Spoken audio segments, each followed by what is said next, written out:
Hello po. Ayan, pupunta po ako ng daycare kasi meron kami dong malaking buwan-buwan. So, manghihingi ako ng malunggay kasi maganda nga yung malunggay doon. Pero, dadaanan ko muna si ma'am sa bahay nila kasi mag-asa ko kung pwede kong hiramin yung susi at makapagdilig na din. So, eto, papunta ako ngayon sa kanila at itatry ko kung naandun sila ngayon kasi Sunday, baka mamaya wala sila, diba? Masamahan niyo po ako. Anyway, papakita ko nga lang din pala yung daanan dito sa amin. Yan, nakita niya, no? Yan. Umuusok sa alikabok. Grabe ha, sobrang init. Yan, ganyan yung daanan dito sa amin. Kaya kahit gano'ng kalinis yung paa mo, pag ganito yung daanan mo, nako, sigurado, puro alikabok.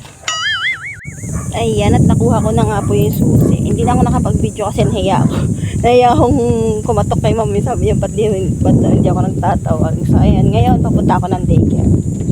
Hello, hi mga nay! Sunday today at nakapag-uwi nga si Bossing ng malaking buwan-buwan galing sa laot. Wala naman akong ibang maisip na inuluto sa kanya dahil wala nga akong pambili ng panglumpia. Kaya naisip ko na gawin na nga lang siyang kinunot. So yung kinunot ay kailangan nga niya ng dahon ng malunggay tapos nyog. Meron naman nyog sa bahay at kukuha na nga lang ako ng malunggay dito sa garden. Pura, ang dami ng damo. Tuyo na yung mga halaman. Ismir.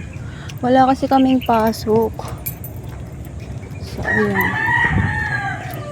Tuyo na. Nung araw na to, ilang linggo na nga kaming modular dahil nga sa sobrang init ng panahon. Kaya halos hindi na nga rin naaasikaso tong school kasi nga wala namang pasok. Kaya nga naglakas loob na rin akong hiramin yung susi kay ma'am para kahit papano makatikim nga ng tubig yung mga halaman.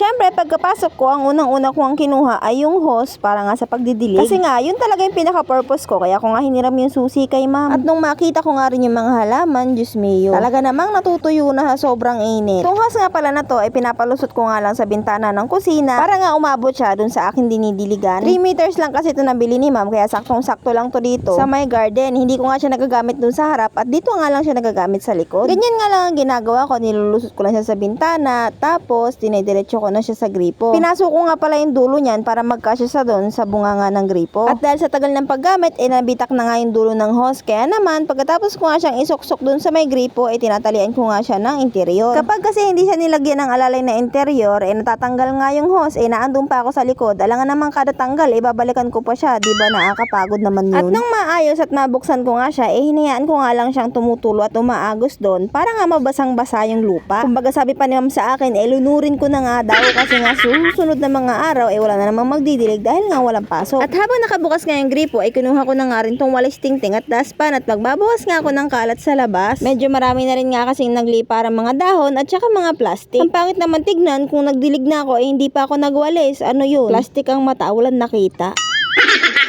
Winalisan ko na nga yung palibot ng daycare mula dito sa may garden hanggang dun sa may playground. Kesa naman magantay pa ako na mabasa ng maigi yung kalupaan at nakatunga nga lang. Kaya eto nga, samahan niyo na lang ako magwalis.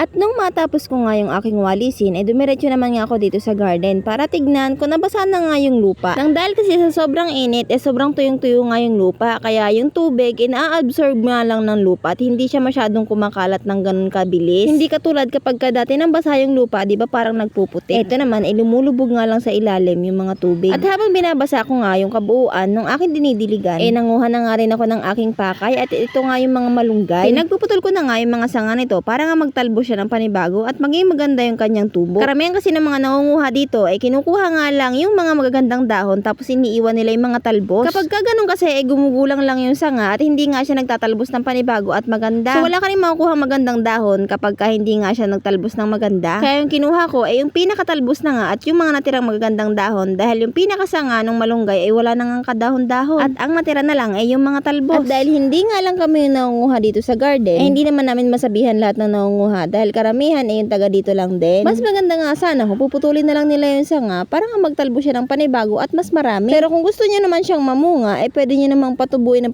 yung kanyang sanga hanggang sa gumulang at magkaroon ng bulaklak. At nang makakuha na nga ako ng aking iuwing mga malunggay, eh tinuloy ko na nga rin yung pagdidilig. Dito na nga ako pumesto sa loob ng bako dahil nabasa ko naman na yung lupa dun sa may labas. At konting saboy na nga lang ng tubig sa ibabaw para mapreskuhan yung mga halaman. Anyway, ito nga palang dinidiligan ko sa aking kanan ay yung mga tanglad. Buti na lang talaga ay medyo maagang akong pumunta rito kasi kung medyo tanghali na ay naku masakit na sa balat yung init at makikita nyo na ako nakapayong habang nagdidilig. At syempre pagkatapos ko ang madiligahan yung mga halaman dito sa may likod, doon naman nga ako magdidilig sa may harap at yung nasa loob ng daycare.